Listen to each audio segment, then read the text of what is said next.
Madali na lang pasikatin yung kanta nila. Bukas makalawa, nasa ere na, nasa YouTube na, lahat na, naririnig na. Pero ang naging disadvantage doon, madali rin silang malaos. Si Genocide, sa totoo lang, hindi yung gangster. Pero frontman yun. Sumusunod sa lahat ng ano yun. Kasi matalino kasing tao yun eh. Ang ng style yun, by the books yun eh. Alam ko lang may mangyayaring ganun eh. May malalim na yung ano niya eh. Hindi normal yung usapan na pag hello pa lang, alam ko na eh. May sasabihin ako sa'yo, tol. Ano yun? Ayoko na mag-rap. Ha? So, anong sabihin nun? Hindi ka na death threat? Actually, talagang death threat song ngayon. Sabi ko, bakit kaya hindi natin sisama si Francis M? Sabi niya, yung nga yung sasabihin ko sa'yo eh. Sabi niya sa akin. So, okay, tawagan natin. Tinawagan namin. Yo, nakagawa kami dito ng malupit na loop. Kung ano lang, mag-uusap kami ni imbas sa Aris nandyan. Kaya ko sabihin sa harapan ng buka niya, tol, gawa nga tayong kanta, wala tayong atraso sa isa't isa eh.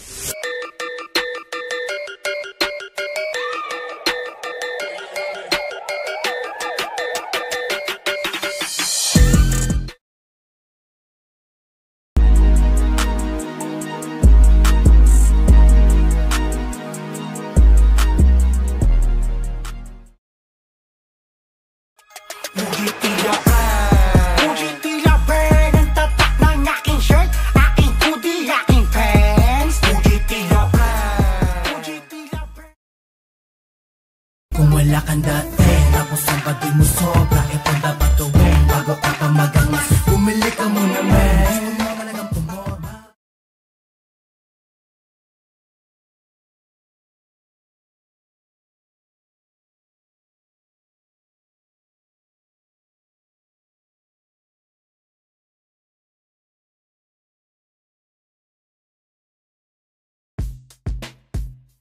Yo, what's up mga ka-street? Ako nga pala si Nats, aka Nardong Bagsik, at kasama ko si Righteous 187 Mobsters, and this is Street TV. Nandito nga pala kami ngayon sa Tansa, Cavite at sa Villa Excellence Resort, syempre. Meron tayong mga kakamustahin na rapper dito, mga legendary to ha. The Triple OG, syempre. Kings of the Underground, at meron silang album ngayon. Abangan yan, The Last Chapter. Pero bago yan, syempre, huwag niyong kalimutan mag-subscribe at i-follow ang Street TV Official. Like, share, and hit the bell button to keep you updated. Ano pa inaantay natin? Tara na!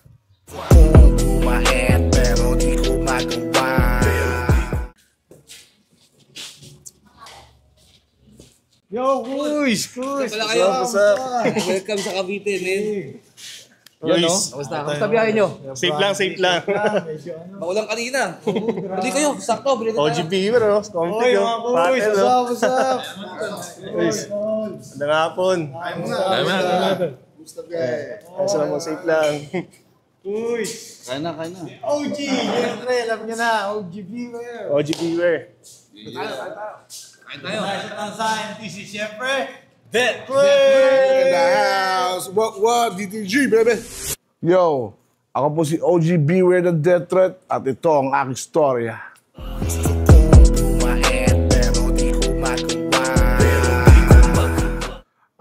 Balik sa basic. Nung basic ang dati, mano-mano talaga. Lahat ng bawat galaw namin, hindi madali. Walang madali ng panahon namin. Walang isang click, isang ganon, wala. Lahat, pinaghihirapan namin lahat, nilakad namin lahat, nakadanas kami ng pawis at pagod at lakad na malayo, lahat yun. Siyempre, bata pa kami nun, kami ni Genocide, ghetto, walang aret, kung wala kami trabaho, bata pa lang kami nun. Masaya na kami, mag-hip hop lang. Ma-share lang namin yung music namin, yung hilig na kami, yun na yun. Masaya na kami, meron lang kami CD na mapapakinggan ng araw na ito na bago, masaya na kami noon. Kasi si Genocide kasi ng panahon na yon, meron siyang uncle sa Japan. So karamihan ng latest sa Japan at sa Amerika, nagkakaroon si Genocide. Kasi sinuportahan kami ng pinsan niyang DJ sa Japan. Lahat ng meron siya, pinapadalahan niya kami. Isisend niya yung kay Genocide. Si Genocide naman, isi-share sa akin. Sabihin sa akin, tol, punta rito, dumating na yung mga pinadala sa akin ni pinsan. Makinig tayo, yung mga bago ni MC Ren, bago ng NWA, mga remix na ganito. Wala pang Tower Records doon. So walang access na makuha ng mga hip-hop na mahilig sa hip-hop ng panahon na yun na talagang mano-mano, Una, tape. Nag-umpisa kami sa tape at mga low-tech talaga. Walang high-tech ng panahon na yon. Lahat low-tech, lahat analog, walang digital. Yun yung pinaka namin ng panahon na wala pang social media. May advantage din, tsaka may disadvantage. Yun ang gusto kong Ang advantage dati is iba ang tunog ng analog sa digital. Hindi ko lang alam kung alam niyo yung sinasabi ko, pero malayo talaga. So, when it comes to analog, hindi click ng click lang yun. Tagang actual gagawin mo, magre-recording ka talaga. Tagang kung layering yun, tagang 4 na beses ile-layer yun. Hindi katulad ngayon, isang click, tapos i-repeat yun. So, ganun kadali. Yung 3 oras sa trabaho namin sa studio ng ganun, nagiging 30 minutes na lang dahil sa ngayon. So kung paired dati, sa sobrang old school namin, makagawa kami ng isang kanta, lahat, proseso, unang-una yung beat. Saan mo kukunin yung beat? Sa plaka ba yan? Or sa Wala pa yung mga drum machine. Ang drum machine pa lang namin, mga old school pa talaga. Yun naman advantage namin. Natuto kami. Ako, nagkaroon kami mga analog na gamit, tsaka digital na gamit. Nagkaroon akong advantage na matutunan sila. From analog to digital. Nagkaroon kami mga on-hand na gamit, may sarili kaming gamit, nakabili kami dahil nga sa hip-hop, sa Death Threat. Pero nadaanan namin yung recording sa Tong Studio, sa Green Hills, yung buong album namin, analog recording lahat yun. Yun yung makakapalang tape. Tapos lahat yun, medyo may pricey lahat yun. Tape pa lang, 5,000 na. Ngayon, magkano, wala na, hindi na nga binibili yung mga Dati bibili ka pa yung hard drive.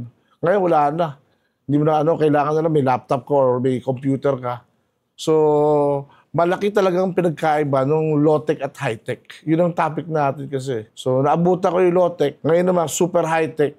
Ang advantage naman ng super high-tech, marami. Marami na nakagawa. So, pag sumikat sila, madali na lang pasikatin yung kanta nila. Bukas makalawa, nasa ere na, nasa YouTube na, lahat, naririnig na. Pero, ang naging disadvantage nun, madali rin silang malaos. Hindi tumatagal yung kanta. Sa sobrang high-tech ngayon, araw-araw may 1,000 na hip-hop dyan nag-upload ng kanta nila. So, paano mo ma-maintain yung gano'n? Yung status, pumotok ka ngayon, bukas makalawa. Paano mo i-sustain yung gano'n sikat? Yun yung kasi digital world na ngayon eh. Lahat, madaling, mga ibang hip-hop dyan, madali nilang tabunan lang yung kanta mo. Nang gano'n-gano'n lang. Ngayon, patok ka. Digital world. Bukas makalawa, hindi ka na ulit sikat, wala ka na.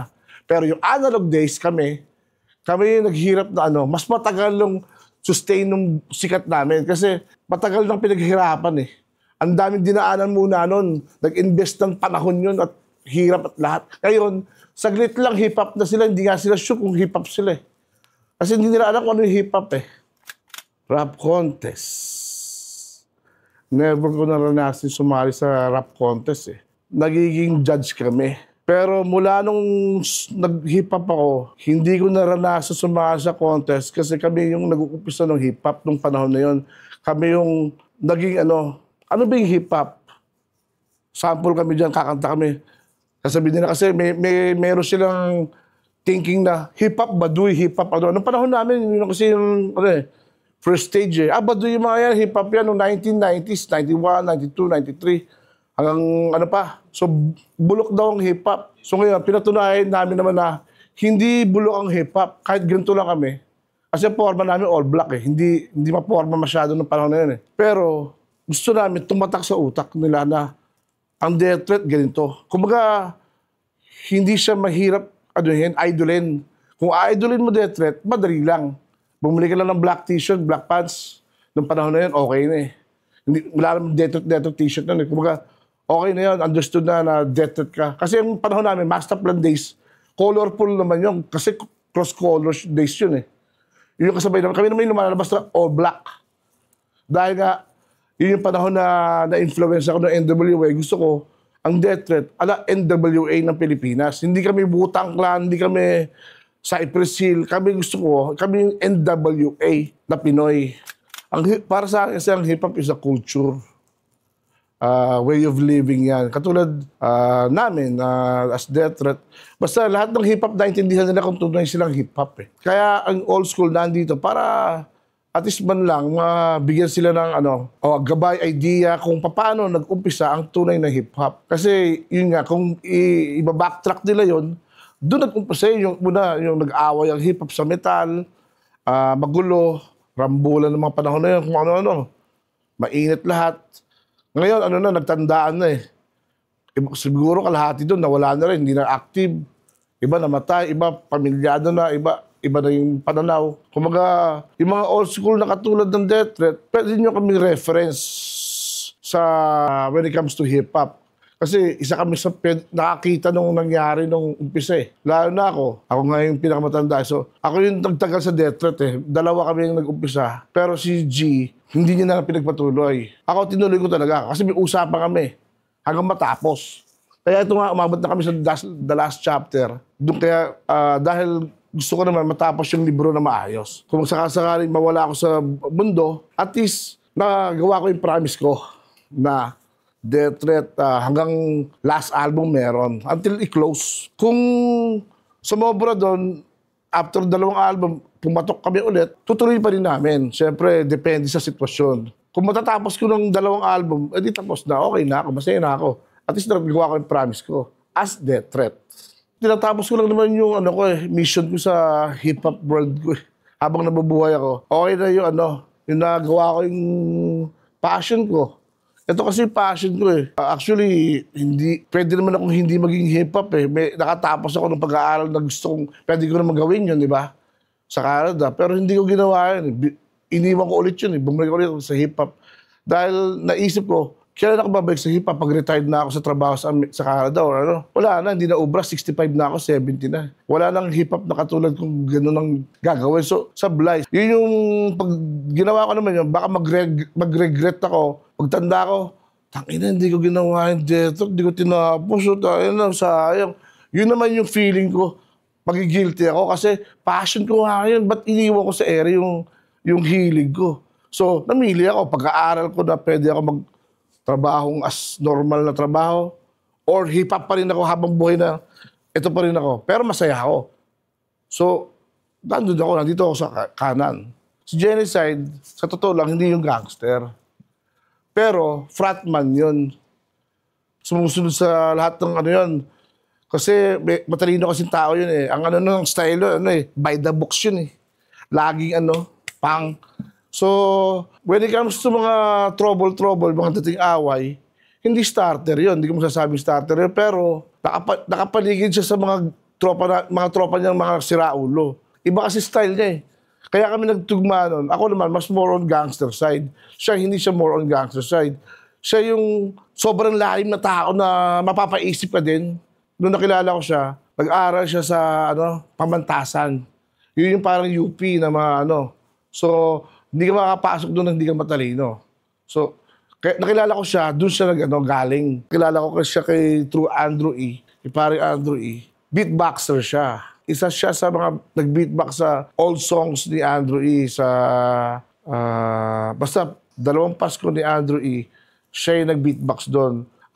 Nag-rap din siya. Doon siya na-discover na, tangina, pwede ka palang mag-rap eh. Nag-rap kasi siya doon sa Hambulin ng Aso ata yung title ng kanta nila. Ngunit tila brand ang tatak ng aking shirt, aking hoodie, aking pants. Ngunit tila brand ang suot o wrapping down. May 2 matinding dahilan kasi yun eh. Una-una, religion. So, number 1 factor talaga yung religion na yun. Siyempre, hindi naman ako para makipag-argue sa kanya kasi religion na yung pag-uusapan namin. Number 1 yun. Number 2, sinabi niya sa akin, pag kinontinue niya yung pagra-rap, may possible siya magkaroon ng throat cancer. So, along the way, lumabas yung gusto kong bumait, sikat na yung bumait.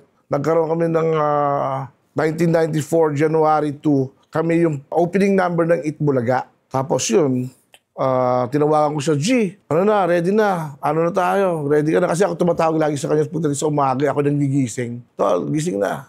Ready ka na? 9 o'clock. Anong tayo Magkita na tayo 9 o'clock. Tol, sasabihin ako sa'yo. Ano yan? Alam ko nang may mangyayaring ganun eh. May malalim na yung niya eh. Hindi normal yung usapan na pag hello pa lang, alam ko na eh. May sasabihin ako sa'yo, tol. Ano yun? Ayoko na mag-rap. Ha? So, anong sabihin nun? Hindi ka na death threat? Parang ganun, tol. Ayoko na eh. I found God. Ha? Paktay. Ito nga yung sinasabi niya sa akin dati. Yari na. Ito na nga yun. Sakto. Opening number kami sa Itbulaga. Ano kami? Production number. Una-una, hindi kami pwede malate. Kasi pagpasok ng Itbulaga, yay! Gusto ko bumait kagad eh. Production number with Jimmy Santos. Nag-pre-recording na kami sa Channel 7 ba yun? Nag-studio na kami with Jimmy Santos. Pati siya kasama ko. Nag-recording kami parang alanganin eh. December 26, gano'n, parang alanganin. Kakapasko lang, trabaho na agad. So ngayon, production number kami. Dapat gano'n, sabi niya, ayoko na. Sabi ko, wala na akong, no choice ako, kailangan dalawa eh. Kasi 2 boses yun nandun eh. Napunta ako si O-Dog. Si O-Dog, nagkataon, naabutan ko sa bahay. Late na nga siya eh.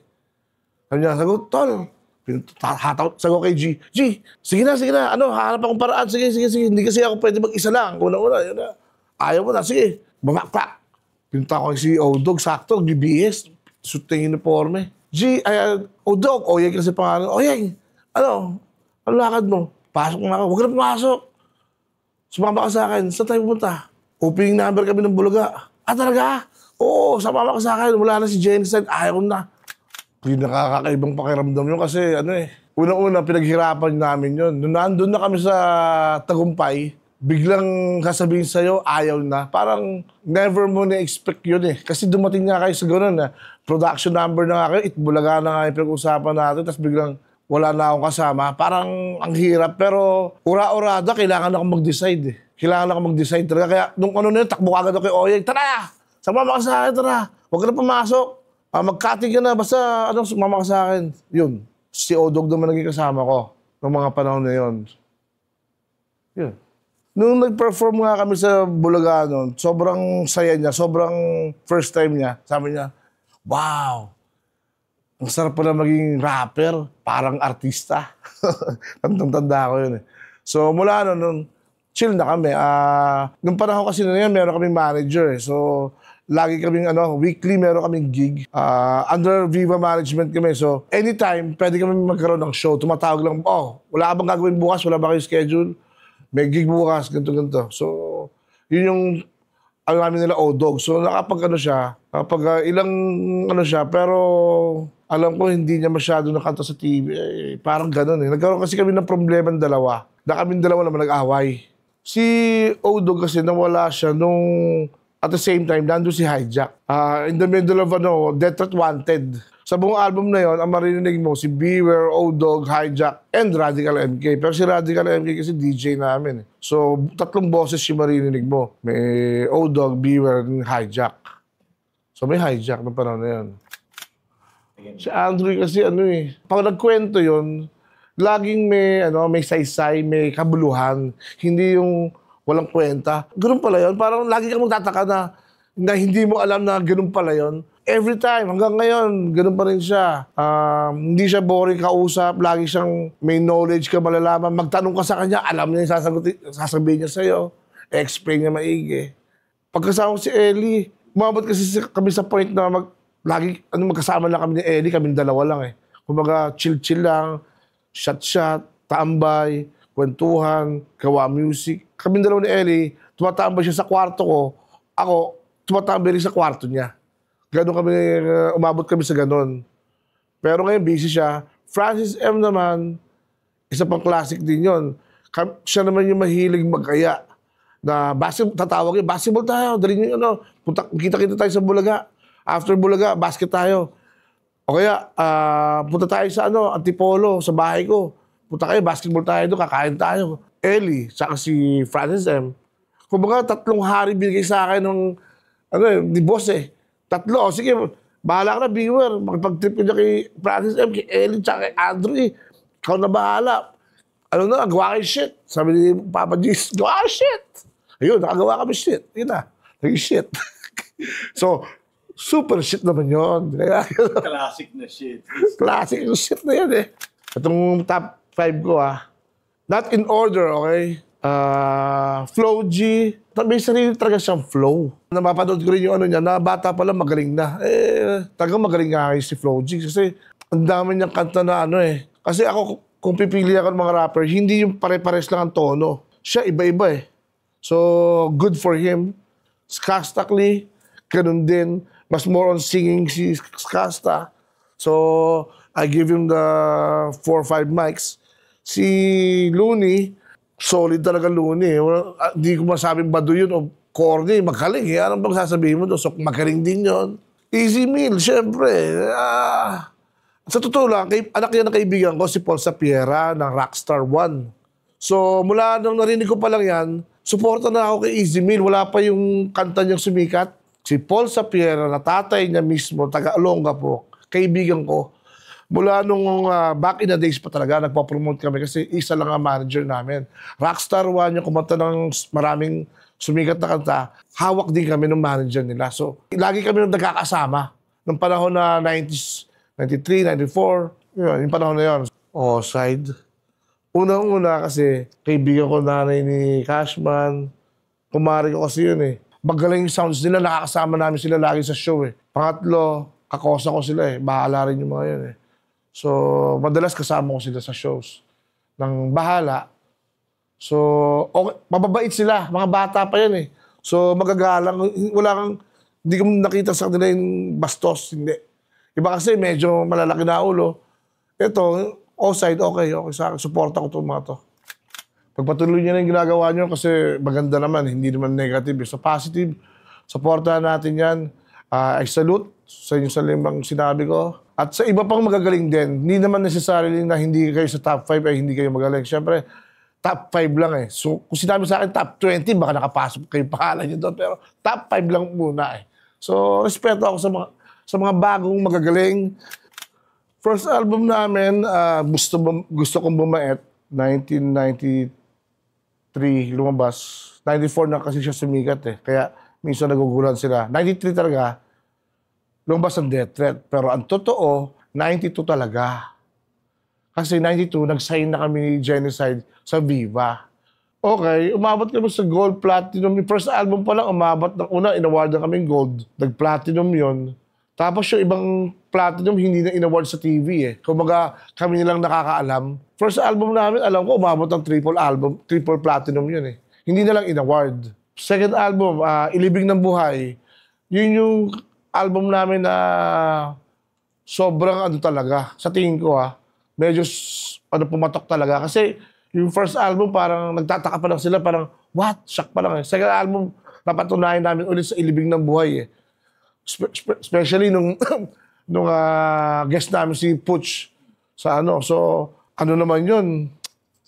Ewan ko, ilang platinum yun kasi hindi na dineclare sa amin ng boss namin. Pero alam ko dati, umabot kami ng 4 platinums dun Kasi sa sales-wise, kasi ang platinum dati is 40,000 ang sales namin nagpas 200,000 pieces So, more than 4 platinums yun. So, baka more than pa talaga. Hindi na lang na-declare yun kasi sa, alam mo na, may mga taxes at babayaran.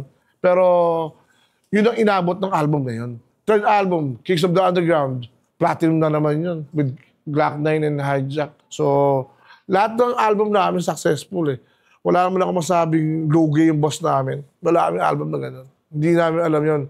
Yung na lang, nung lately na lang, nung wala na kami mga boss, kumbaga independent moves na lang kami, yun na lang. Meron pang pagkakataon, siyempre si Francis M, kung buhay pa siya, bakit hindi ko siya pinuntahan lagi? Yung mga gano'n, siguro, inaya ko pa siya ng 2, 3 kanta, tara. Kasi hindi imposible, kasi close kami kay Francis M Wala naman ako ibang pwedeng balikan, kundi yung hindi na pwedeng balik Francis M. Ellie, pwede pa na, buhay pa yun Andrew, buhay pa yun. So, pwede pa umulit. So, etong taon to, kung bibigyan ako ng second chance na makasama ulit, si Francis M yun. Yun ang gusto kong balikan. Kasi pwedeng gawa pa kami ng another hit Yung hindi lang private na yan Kumbaga, sila yun Ano lang kasi yun experimental song. Ang nakaisip kasi noon, ako tsaka si Ellie, nakatambay kami, ganyan-ganyan. Sabi ko kay Ellie, actually talagang Death Threat song na yun.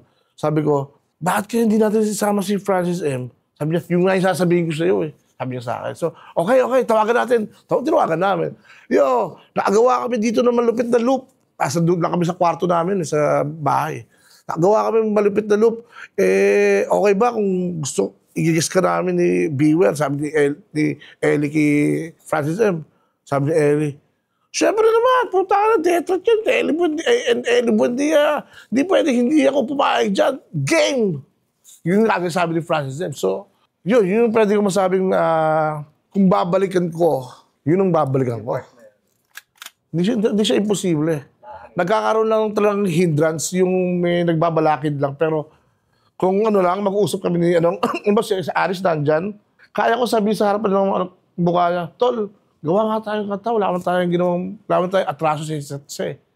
Alam niya sa sarili niya yun. Kasi wala naman kami talagang lumala lang dahil yung gap, iba yung kampo niya, iba yung kampo ko, hindi kami nagkikita, layo ako. Doon nagkaroon ng talk shit, kung ano-ano na. Pero kung susumahin mo, tanongin kahit siya, wala siya mag-breakdown sa inyo na, kasi si Biwa ganito kasi wala. Kasi nag-away tayo, nagsuntukan tayo, wala. Kaya kung sabihin sa kanya yun, kung kaya ayusin, si Haija kasi alam ko, ganun din kami nun, misunderstanding na kami din nun Kung bubuin, ang pinaka-imposible, si Glock 9. Number 1, kasi fans na nangangarap na magkaroon ng Glock 9 Detroit ulit. Yun na lang, yun ang mga dun Siyempre, pag nangyari yun, another historical, na naman yun. So, let's see, time will tell. Well, yung kay Glock 9 kasi, in-explain niya na alam ko, may nilabas siyang interview na, kaya naman karoon ng issue yung nagtanggal kay Glock 9 in-explain na ni Aris na hindi naman talaga si Beware yung nagtanggal sa kanya So, wala na yun. Hijack, kaya, alam ko, hindi naman imposible din yun So, kumbaga, kaya pag-usapan. Habang buhay pa sila, may possible na, usap, Wala namang sana kung nagbari lang kami, wala namang gano'n So, hindi malalim. Pwedeng tahiin pa.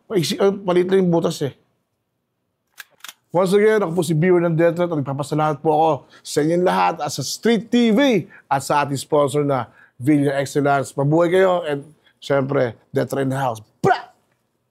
Yo, what up? It's your boy Conflict of Detroit.